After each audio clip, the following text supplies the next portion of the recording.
Hello everyone, and a very warm welcome to this videocast, Beyond Books and Blogs, Inspiring CX Stories, brought to you by Epic Consulting. I'm Ghulam Hasnain Ali, your host for the show and founder at Epic Consulting. And in this series, we want to bring to you the stories and experiences of customer centricity passionados who've used customer journey maps and similar alignment diagrams like experience maps or service blueprints to help build customer-centric cultures. These heroes and champions of the customer's cause will share with us firsthand their stories of how and why they started mapping their customers' journeys, the challenges they faced along the way and how they overcame them, typical projects of mapping their customers' journeys, and most important, tips and advice for newcomers on how to get started if they want to adopt this practice. Our guests will come from a variety of backgrounds, B2B, B2C, government, private, not-for-profit, and even consulting and agencies. The whole idea is to share with you insights, whatever your business context. So please feel free to share your comments, feedback, suggestions on the YouTube channel, on our Facebook page, or email us directly at journeymappers@epicconsulting.ae. So without further ado, let me turn to our guest today, Valerie. Thank you so much, Valerie, for joining us. It's always a pleasure and an honor, Valerie. And to give a short introduction, Valerie is actually our godmother as far as journey mapping is concerned. She has taught myself and my better half, Sadia, everything we know about journey mapping. And she's in fact also the founder of Suite CX, which is in the top quadrant of journey mapping solutions from Gartner, right, Valerie? Yep. Well, actually, and we're also in Forrester Wave and Aragon Technical Research as well. We're very pleased Valerie. Wow. So Valerie is a true visionary in this space and a pioneer in the manner of speaking. And she is a CX professional who has focused on helping companies improve through their customer insight-driven strategy through execution. Her methodology of combining qualitative and quantitative methods to understand the customers and customers' journeys together have provided initiatives resulting in significant increases in revenue and cost controls for numerous companies. I'm sure, Valerie, we're going to talk about cost control in a while as well. That seems to be the buzzword in a lot of quarters of the world right now. But let me turn the mic to you and start off with asking you how and why on earth did you start mapping customers' journeys? Well, the interesting thing about it is that I didn't actually start willingly. Most of my career, I've done a lot of work around deep customer insight, psychology, and combining data with research. Most of my research was heavily data-driven with statistical segmentation and things like that. And when I joined Peppers and Rogers as a partner, there was a little cult of people who were doing Visio diagrams around the process of a customer's experience. And then they sort of blended it in with storyboarding from their agency days. And we thought that was totally goofy. The West Coast team thought they were nuts. And so, we started looking at them and we started looking at the fact that you could put information in like a storyboard with pictures. You could have videos of what was going on when someone was buying something. And then you could take the data flow and map the data flow in a process diagram right below it. So this is before the days of service blueprinting, before the days of UX. And it became very valuable to understand what was going right or wrong, given all of the data and information and emotion you had, if it was arranged in a linear fashion around time. So that was the thing that the data mostly missed, is the time of when things happen. So that's how we started rudimentary data mapping, and then it turned into journey mapping, and then it kind of experience mapping kind of unfolded from that, because we started bringing in more and more emotion, more and more information, and as the channels such as the internet, yes, I'm old, and the social media and other channels that were able to help you express that information became more popular, it was easier and easier to pull that information in. So hence journey mapping. Okay. So, I mean, it seems that you were a reluctant starter. No, so what was it? What was it that attracted you most to journey mapping, Valerie? I mean, in your work, I mean, you went ahead and actually made a solution eventually for journey mapping, and you've been mapping for more than 20 years, I understand now, mashallah. Yeah. Well, I finally realized that, again, the process of what happens and the timing and the cadence of what happens is as critical as the message and the offer or the information that you're sharing. Because if you don't have the right information at the right time for the right people, you're much less successful. So mapping allows you to, again, array that information so that you can then design plans, design communications, and create experiences that wanted people to be acquire and get and keep and grow much easier if you understand those nuances. Okay. So Valerie, I'm going to flip the next two questions a little bit. What if I asked you first, how does a typical journey mapping project go for you? Of course, you've been consulting around journey mapping for ages now, and there must be a lot of variety of different kinds of projects. But what's the typical kind of flow in the execution of the project? And then what kind of challenges do you face along the way, and how do you overcome them? That's a lot of questions. You break them up. So first of all, the flow. So it kind of depends. We kind of put our projects into two categories. The pain category, meaning I have something that isn't working well and I need to figure out why it's not working well. And then the promise one, where it's broader. You have more of a blue sky strategy, or you're looking at new product development where you can kind of sit back and ideate and innovate a little bit. So if you're doing something in the pain category, what you want to do is gather all that information that you can, the data, the things that are going well and things that aren't, some voice of the customer, if you've got any kind of voice of the customer surveys, if you've got net promoter score or customer effort, pull all that together in one group of information. And it often finds that an angel map is a good way to go about that.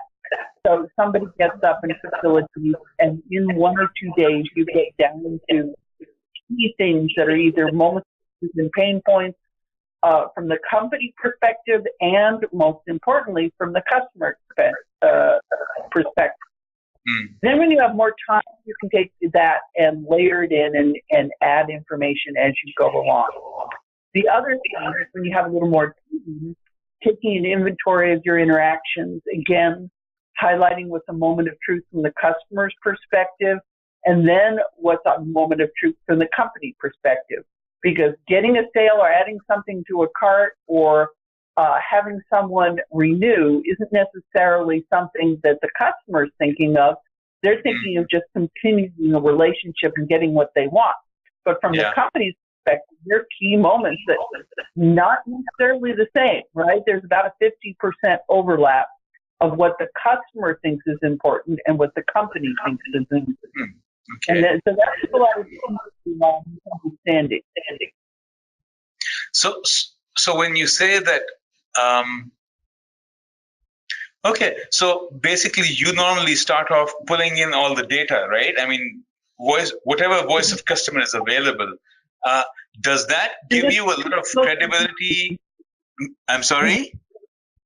And if you can get a statistical segmentation of your database so that you know your personas, that's also very helpful because different personas have different channel uses and needs.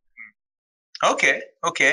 So that gives you a fairly robust view of how the customers are experiencing your organization. A couple of questions in that, Valerie. It's interesting because there are different approaches to how people start off journey mapping. And what I'd like to ask a little from you is that there's a view that when you start off with the data that you have, you'll mostly be mapping the touch points rather than storyboarding from the customer's perspective, because the customer might have a lot of things that they're doing in between the touch points where they're interfacing with your organization. So how do you go about getting, the true customer's view? The data gives you a great starting point, but then that's at all the touch points. Right. So it really does depend on the personality of the company. There are some companies that, if they're confident enough to let you do an outside in first and to set the stage from doing, think of it as ethnographic research meets touch points. We do a lot of work in this area where we make pizzas and become instant diabetics and all sorts of things, or brokers and stock brokerage firms, and really get in the shoes of those customers and map the key things that they're trying to achieve as a business, then as a prospective customer, then as a customer. But oftentimes companies have trouble kind of visualizing that. So sometimes it's easier to help them by mapping out their touches and looking at what they think is the customer's journey. When they're banks and insurance companies and telephone companies, often they have very formalized processes. So if you can kind of lay down their track first and have them look at that, then that gives them some confidence in the fact that you might be listening to them and that you've got it organized. So chicken or egg really doesn't matter that much if you make sure that you get both outside in and inside out, or some people call it front stage, backstage. And then whatever information you've got, you can keep layering more of it on, whether it be emotional information or technical information or even hearsay, right? Every bit of information is worthy. And then once you've got that all documented with preferably the assets that are being used as you go through from each of the channels, now it shows you the whole picture. So I don't have a hard and fast rule about doing it. It also depends on, the company, whether you're doing it or whether they're doing it to start, because they have time constraints. Oftentimes, if you're doing a project, it's faster to just get in and get started in any way you can. Okay. So I guess what's important is to get started and then get traction and start making some changes so that you can actually show the benefits of it, start reaping the benefits of it. Valerie, it is, I mean, it's unfair of you to say that you are old, because you're a lot beyond ages than a lot of us in using all that data, because most of the people, mostly folks, would start not necessarily with data, but with an assumptive map, just by doing old-fashioned post-it notes on the wall. I'm a simpleton. I'd start that way if I could. Well, that's fine. Again, the sticky notes, we developed our software just because sticky notes fall off the wall, and if you spend a lot of time gluing or stapling them to the butcher paper and then rolling them up and getting them home and trying to figure out what the handwriting was, and only having a 2x2 inch place to put the information, so then everyone has their own Word documents and things like that. Yes, the problem with doing something like that is it's great in the moment, but documenting and following up on it becomes a little harder, and you start getting kind of burdened by the weight of doing that as compared to moving forward. So in the work that you do, people get burdened down by collecting data. They get burdened by trying to document what everybody was saying and doing and thinking in a workshop. So, again, depending if you're trying to be agile or if you're trying to be totally complete, it takes more time to run around and chase that down sometimes than it would if you were doing it deeper and just collecting all the information from the start. Okay. Well, okay. I'm not going to give up though so soon, Valerie, on this. No. One of the big benefits that I keep coming across talking to several people is the collaborative nature and the empathizing, not just with the customer, but with people in your own organization's different functional silos. That when they actually get to map together, for a lot of them, they have aha moments or moments of a realization just because they're doing that activity together, and they learn about the customer's perspective, and they empathize with their own functions. Like the marketing person and salesperson would eventually start understanding the pains of the warehouse person or the pains of the customer service rep eventually. And that kind of that magic happens during the workshop. It doesn't mean that you don't document it, of course. You don't leave it in post-it note form. But how do you typically kind of use journey mapping for that purpose? Or what's your take on that? You always want to have at least one or two major workshops where people are melding their ideas. We did a global project where we pulled people in from all over the country as well as from different departments. And in one case, it was an automotive company, and the finance person was sitting next to their marketing counterpart. So they were actually in different offices, and they had no idea that they were collecting the same information and had never shared it with each other. So that is magic for sure. But having said that, again, the personality of a company is some people are more confident working collaboratively. So a lot of high-tech companies who are all over the world and have offices, in India and the U.S. and Europe, oftentimes they have to collaborate using things like this video conferencing tool. So helping them gather all that information and at least lay down a plot line really does help them, and then the burden of doing that off them, and then they can focus on the fun stuff, like arguing about what's the touch point and what's the moment of truth and whether that is a pain point or not. So I totally agree. Collaboration is key, and especially collaboration with departments that don't think they're customer facing. So if you deal with legal and finance and a number of production companies in a company, oftentimes they say, oh, we don't have anything to do with the customer. It's not our problem. And, when you start reading that back to them of how perhaps a 3-week legal review resulted in a loss of 10 to 20% of contracts, then they realize that everything a company does is customer focused. Okay. Yep, that's karate. Never said didn't. All right, Valerie. Okay, that explains to us a lot. Or thanks for sharing the way you typically go about it.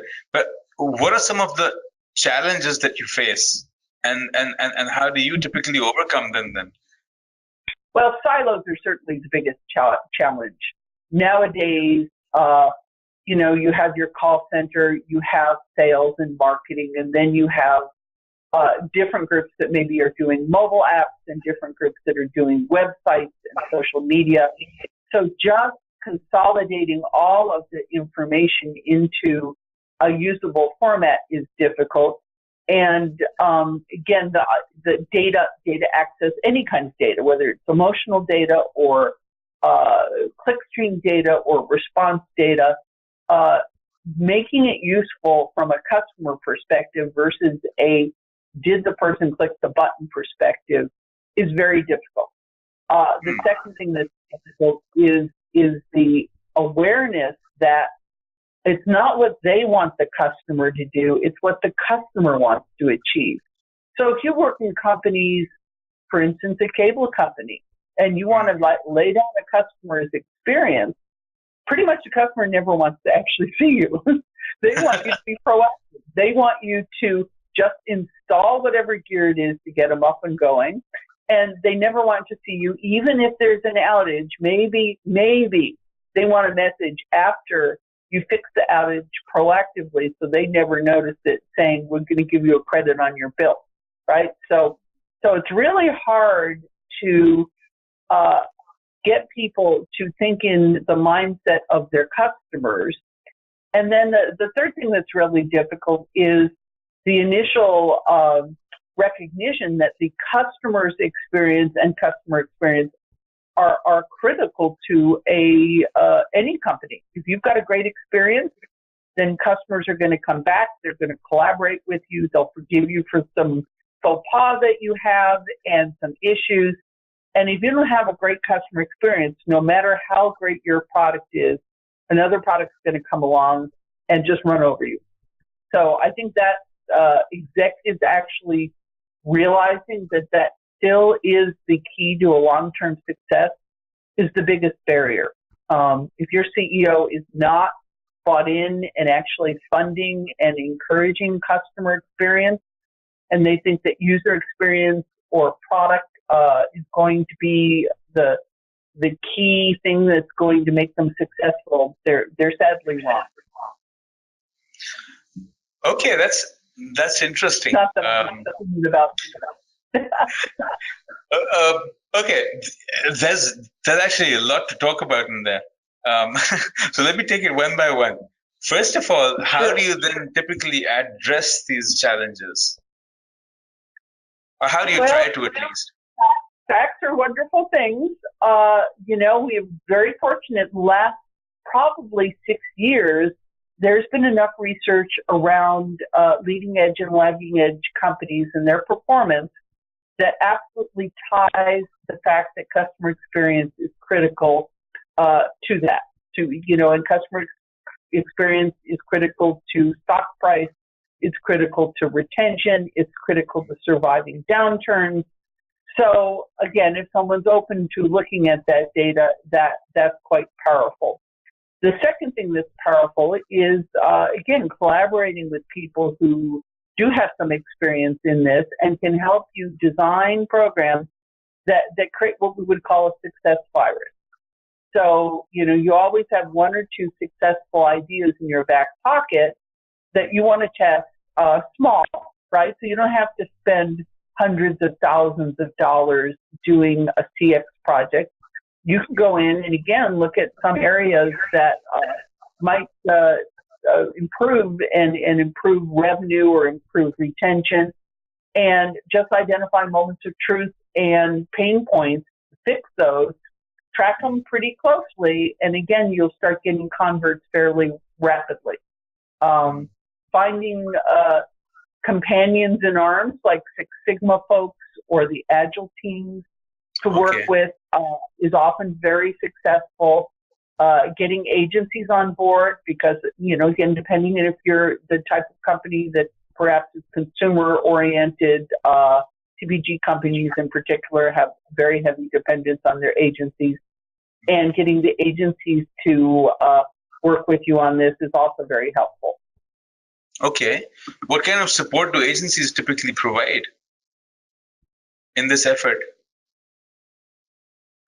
So, pardon? Could you say that again? What type of support do agencies provide typically in this effort? Well, first of all, agencies are the epitome of being able to provide videos and storyboards and all of those things that you talk about that affect the brand. So, CX is a direct reflection on the brand of a company, and an agency, if they're doing what they should, always has the pulse of a brand. So being helping the company understand its brand promise, how that brand promise is driven down through the organization, and at every single touch point, how it's executing that promise is something that the agency can help with. Okay, that's pretty neat. I think I'm going to use that one pretty soon. Valerie, the first challenge that you talked about was being able to use data in the right way, and being able to actually bring out the customer emotion and sentiment from that data, and using it then in a way that describes the entire story. Could you speak to us a little about that challenge and what you do to address it?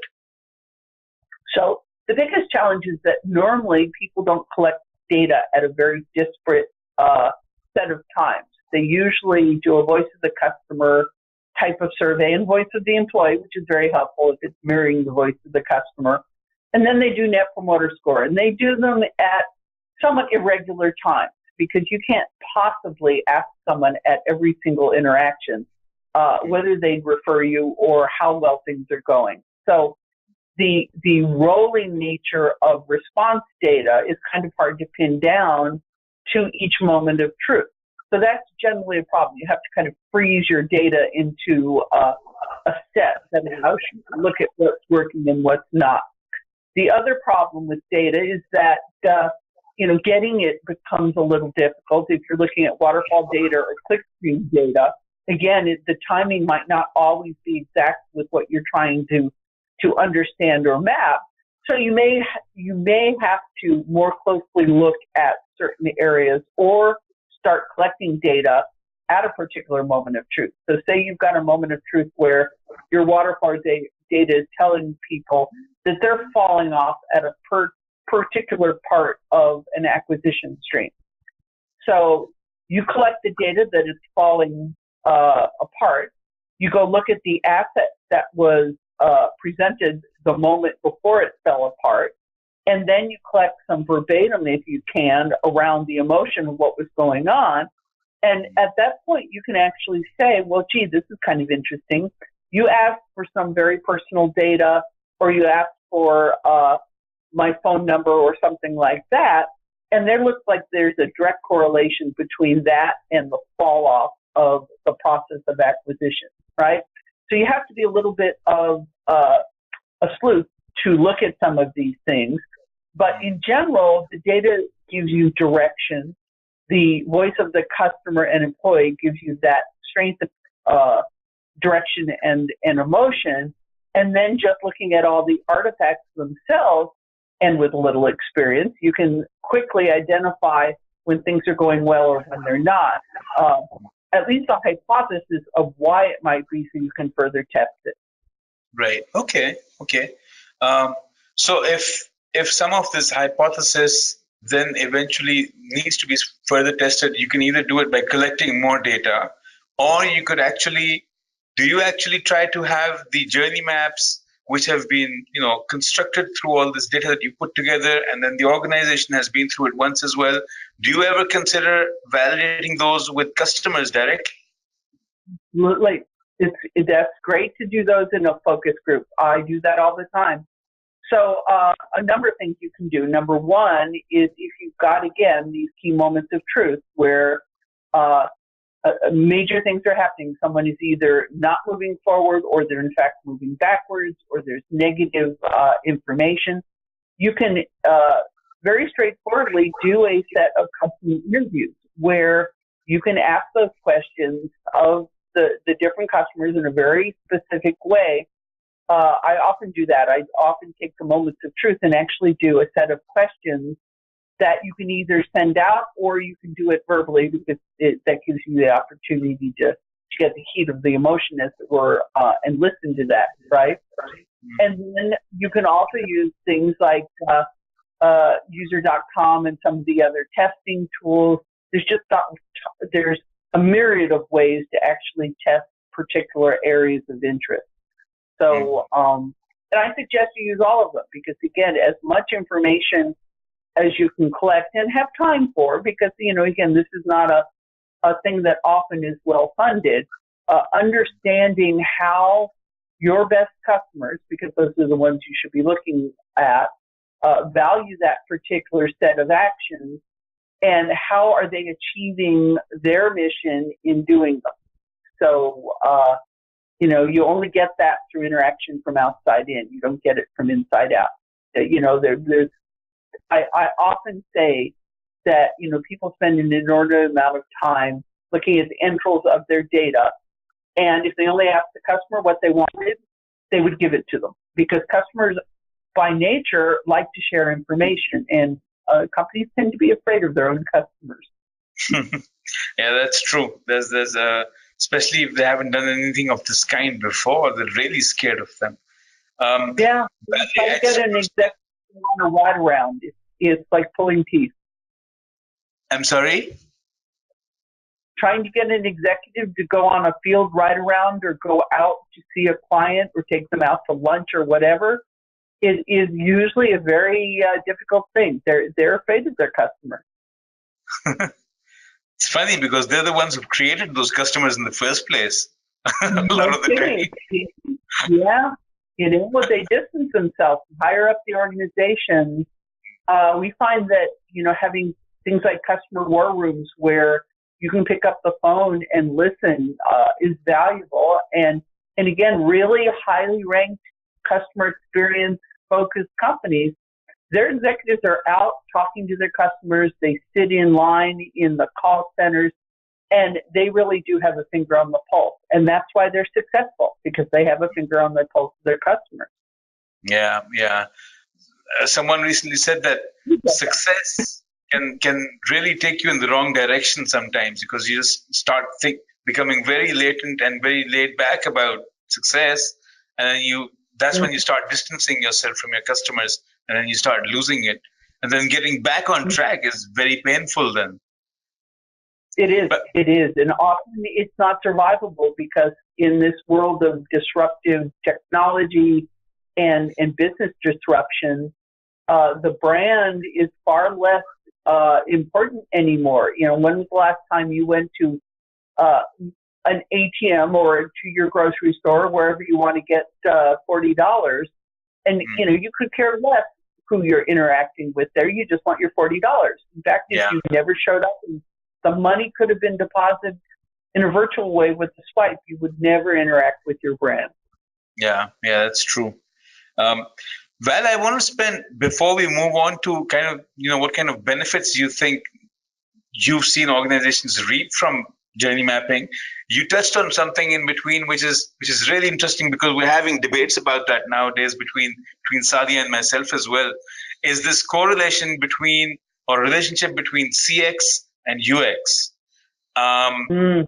So I have recently started reading up a lot on jobs to be done, and jobs to be done to me seems to be a really powerful framework if someone wants to innovate around their product, especially around their product, because it's heavily focused on that area.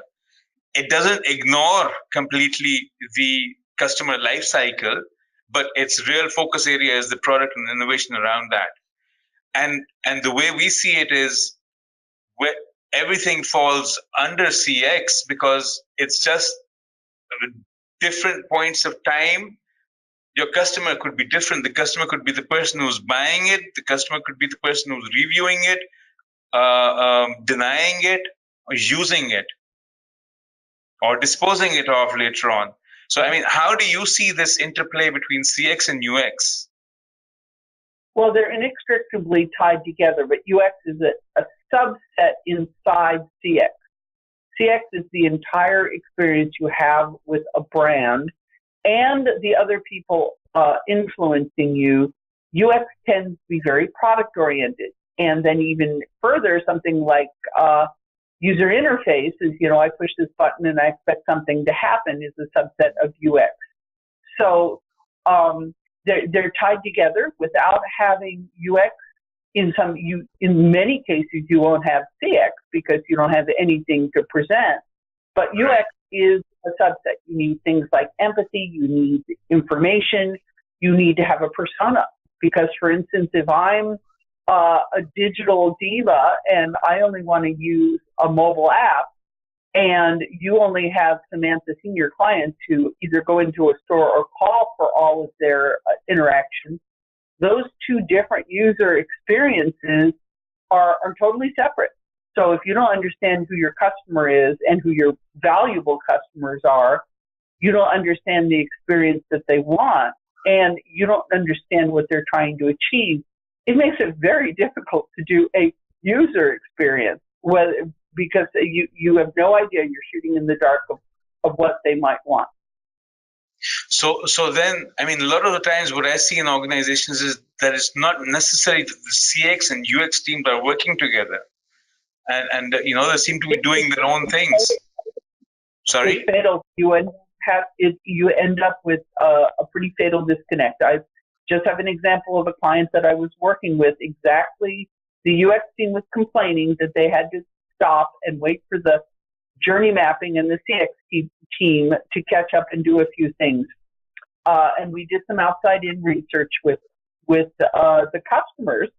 And, what we found out is this particular company was focusing on small business, and they were closed on Saturday and Sunday.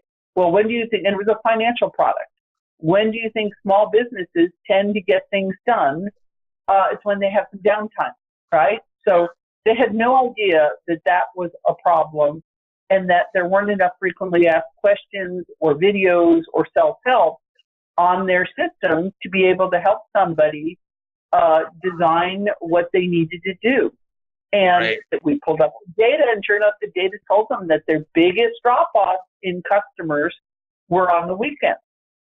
And then we did the same thing, and we looked at the UX, and we noticed there was a big drop-off in data at two different areas where we considered them moments of truth because they were conversion points. And what we found again is that they were asking for data and gating the next steps based on a certain amount of time on site. And when we asked the question of the product manager and the UX team why they were asking for things like phone numbers way early in the relationship cycle, they said, well, it's because we want it. And he said, well, of course you want it, but they don't have any trust in you at this point, and they're not confident that you're not going to robocall them or harass them. So they stepped back and they said, we've never thought of that. And I said, well, that's why you want to work together with the customer experience folks to understand the bigger picture. And, they took off a couple of those gates and they suddenly saw significant improvement. And so, fortunately, they were sold on the fact that there, again, is a symbiotic use of both what the customer is trying to achieve and again, the UX people is what the company is trying to achieve. The CX people tend to be what the customer wants. So hopefully they align, but you have to help each other. Okay. No, I think that message really needs to be drilled home in a lot of telecom companies. Getting and cable companies. Well, telecom and cable, banks, there are a lot of companies that have a wealth of data about you, right? Mm-hmm. So they can do a segmentation. They know who their most valuable customers are. Oftentimes there's a disconnect between the strategic teams and the operational teams because the strategic teams are trying to expand their product base, expand their customer base, and oftentimes they forget that the operations teams may or may not actually have the capability and the revenue resources to execute for them. So, your classic example is digital and banking, not just online, but pure digital banking. They're spending all of their time focusing on that group when their existing customers might actually like to drive to a bank branch and talk to that branch supervisor because it gives them some kind of fulfillment, right? So, and that's not necessarily even an age thing. That's a personality thing. So if you make assumptions that you're going to drive everyone to digital transformation or you're going to drive everyone to the website, when you start hearing language like that, that's language that's not formed by real life. Yeah, I hear that because there's just so much hype about digital that people forget about the actual overall experience and journey that real human beings are having. Val, could you speak to us a little bit about the benefits that you've seen organizations reaping, starting from the biggest elephant type benefits that you've seen them reaping from journey mapping? And Sure. And then maybe down to the baby elephant. That's it. Okay. Well, we find that if a company generally the customer company is using different tools and techniques, including journey mapping, because it is not the only tool that you should have in your your quiver there. But if you are doing customer insight-driven analysis, you are doing journey mapping to understand both acquisition, retention, and growth factors, which we call macro CX, and then micro CX, which is campaigns, communications, and UX. If you're doing this and you are spending a little bit of time really looking at your best customers, how to get more of those, how to get rid of some of your, or charge some of your most expensive ones, you can drop 10% onto your bottom line within 6 months. And that happens over and over and over because you're not wasting money doing things that are just pie in the sky. And at the same time, you're able to actually look at the offer and the message and the value proposition based on the right time and the right artifact for every customer. So strategically, it works great. It also helps you avoid problems and false starts. So we did a project a few years ago with an international financial institution. It was all hot to go into digital banking in the U.S.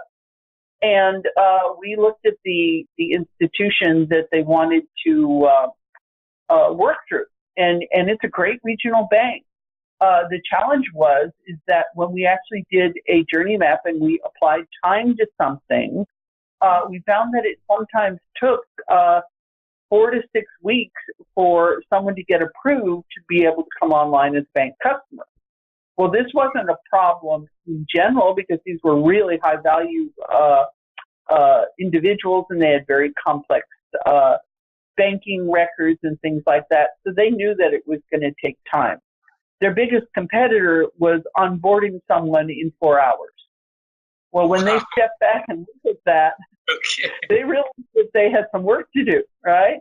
So we kept them from spending an immense amount of money to something that would certainly have been not as successful as they would have liked it to have been. So there's kind of two sides to that. Is if you really do understand the impact of a particular strategy or tactic, you can then make better decisions. Okay, and so what you're saying is that the canvas of the journey map helps you take those better decisions.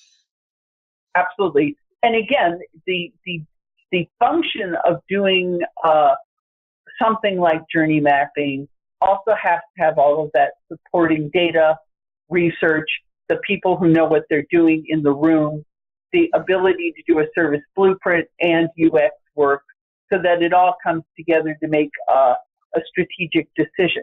So a journey map alone, that becomes wall art, which is pretty typical. Someone says, oh, I've done my journey, check. I've done a voice of the customer survey, check. I did net promoter score, check. And they said, we're good for till next year. That doesn't work either. It's a living, breathing process, and it's a discipline that enables you, again, to consistently and innovate and improve. So you can't just leave it. It just be like, the people who do Lean Sigma and all of those other things. Doing it just once doesn't show whether it's successful or not. It has to continuously be refreshed. Okay. So Valerie, before I ask you what advice you would give to a newcomer who wants to adopt journey mapping, what 3 top tips? How do you make journey mapping sustainable in organizations then? Make sure that it becomes part of their DNA or decision-making processes? Well, funding it and supporting it is good. That's a good start. But, again, having someone in every department who is at least been given the basic education of what customer centricity is, how to look out for that in their own department, and how to be part of a collaborative team across the company, not just customer experience group that's buried somewhere, is the first and most critical thing, right? It should be part of their organizational structure, their job description, and it just should be a part of everyday business. So some groups like call centers and brick and mortar stores are better at it than others because they're used to having kind of a continuous review, and everybody's kind of focused on the customer because they're customer facing. But the back office has to have it as well because, as we had talked about just at the beginning of our chat here, everybody is customer facing or customer impacting in some way. And so having more people who are excited about it, the better. Okay. So tips and advice, Valerie. I'm a company who, seems to understand that, okay, I need to be customer centric, but I don't know where to start. I've heard about journey mapping somewhere. What do I do? I think it might help me, start getting a outside-in view of my company. What do I do? Well, other than calling you? Right? So get everybody together, and in as little as 3 hours, you could actually have them get up at the board. I'd prefer less sticky notes and more whiteboards so that people can actually draw on the whiteboard. I love to do it I love it, I hate it, I love it, I hate it up and down map where people say, in this period of time, how many great things happened and how many terrible things happened. And actually have them all get up and walk around and talk to each other and do a visualization of what's happening. And, companies with a lot more money can actually hire an artist to do that if you want to start out that way, or they can hire a consultant such as yourself to facilitate it and to give them a couple of fun things to do. It's often very interesting to get people to describe something that they think that their customers love and that their customers dislike and get them warmed up. Of course, you end up with a parking lot of about 50 things that people dislike. But, that does get them in the mindset of becoming more customer focused. We often get people two hats, a hat of the customer and a hat of the company. And we make them play that out. Role playing is a very effective way to get started. And people, again, because we are storytellers by nature, people are able to tell the story of their customer far more eloquently than you would expect. Okay, so we should never underestimate the amount of information and knowledge that our own employees already have about their customers. Huge. It is a well-known fact that most of the front line really understands what's working and what's not. And if you can pull that out of them and they feel that they can be part of the solution, they're more than excited about sharing that information. Because they think of them as just the ultimate aggregator of the emotion and the problems with the people and the process and the technology. You look at a poor contact center rep when they're dealing with 6 or 7 different technologies while chatting up a customer, woefully underpaid people.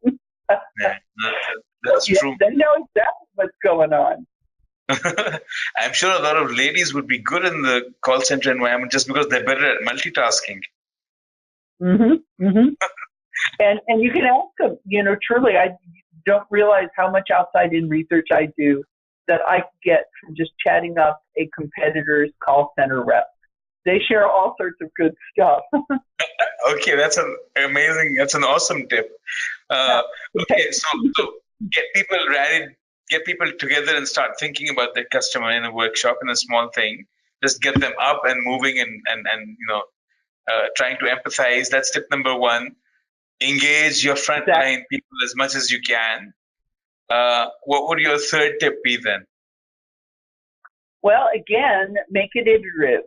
Have them get from at least end to end on something to completion, and then start adding more information as you go along. So don't get stuck somewhere with the fact that you may not have data, or the data may not be exactly accurate. There's a lot of arguments that happen about that. Just keep them going. And again, have them play out from the internal perspective what's a pain point for them, because everyone's anxious to whine about that. And then go back through and say, well, is this bothering the customer? And, what we found is that it's only about half right. So you always want to streamline internal issues, and you always want to improve. But the reality is if you're going to focus on something first, you've got to focus on what's the pain point from the customer's perspective, and then go in and talk about what pain points there are from the company. And if they're a pain point for both, those definitely get prioritization. Right. So, and then giving them regular feedback of what information that they shared actually affected how business is done. So recognition and reward, even if they're small from the internal perspective, really does lift the spirits of the employees. And with happy employees, generally you have much happier customers. That's another adage that as you find, is people who are the best salespeople for a company are their employees if they're happy and empowered. And someone pointed out recently that the flip or converse also works really well, because if your customers are happier, then your frontline staff is bound to be happier as well, and you'll actually retain them and spend less on trying to hire new employees all the time in the call center. Exactly. We've done some work with people who have 40 or 50. I think we were talking about it the other day. Somebody had a 200% turnover. It was like, how expensive could that be? How demoralizing could it be? Yeah. You have to sit back and see what's wrong. If, and this happens a lot. It happens a lot more in B2B than it does in B2C, where you essentially have two bosses. You have the dealer or distributor, and then you have the ultimate end user. And if you're acting as the individual dancing on the pin of the needle, trying to figure out how to make both happy, you go home and you probably want a large scotch every day. That's not the best relationship. So however you can align or remediate that problem usually ends up in making everybody much happier. Okay. Well, that's a whole lot of amazing insight, Valerie. Thank you so much for your time. Can't thank you enough. And I think we should tell the audience that actually you're coming second time round to do this because of whatever technical issues. Forget about that. But so. Well, I wear the same outfit, so you can cut and paste accordingly. Thank you so much, Valerie. Once again, something brilliant last time that I did. I know she's the one who's doing all the video editing. Well, tell her good luck. Thank you for having me. I really appreciate it. And if people want to reach out to you, Valerie, is that okay? If they free. All right. You can reach. You'll be putting up our information, right? Absolutely. We'll be putting it up. It's going to be right below the video in the comments or the description section in YouTube. And wherever we have it on LinkedIn, obviously, or on any other Facebook, we'll be referencing it to the interviewee directly. Excellent. Thank you. Thank you once again, Valerie. Bye.